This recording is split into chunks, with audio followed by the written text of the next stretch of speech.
দুইটা টেরা করে গেল আমাদের ভাই, সব শেষ হয়ে গেছে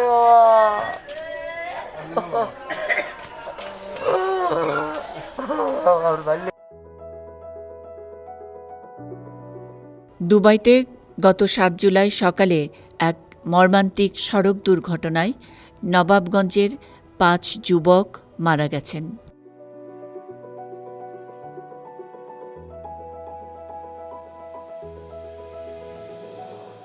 নিহতদের মধ্যে বালেঙ্গা গ্রামের লুৎফর রহমানের ছেলে মোহাম্মদ রানা, আব্দুল হাকিমের ছেলে মোহাম্মদ রাশেদ, শেখ ইরশাদের ছেলে মোহাম্মদ রাজু, শেখ ইব্রাহিমের ছেলে ইবাদুল ইসলাম এবং দোহার বাজার এলাকার মোহাম্মদ মনজুরের ছেলে মোহাম্মদ হিরামিয়া।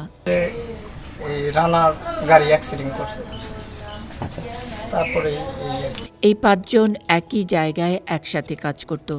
ঘটনার দিন ভোরে আজমানে কাজে যাওয়ার সময় এই ৫ জন একই গাড়িতে যাচ্ছিল।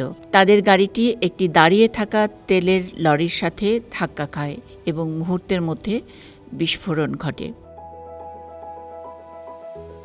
৯০% অতিক্রম করার পরে অ্যাক্সিডেন্ট হয়েছে। ৭:৩০ বাজে বাংলাদেশ সময় ৯:৩০। ও ১৬ সালে বিদেশ গেছে, ৩বার দেশে আপডাউন করছে। আচ্ছা, ইদানিং 5 বছর যাবত রানিং সার্ভিস। আচ্ছা, 5 বছর। গত বৃহস্পতিবার বিয়ে ঠিক হয়েছে।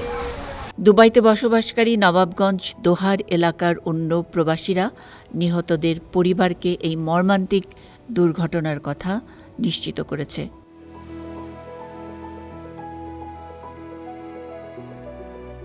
এই খবরে এলাকায় এখন শোকের ছায়া।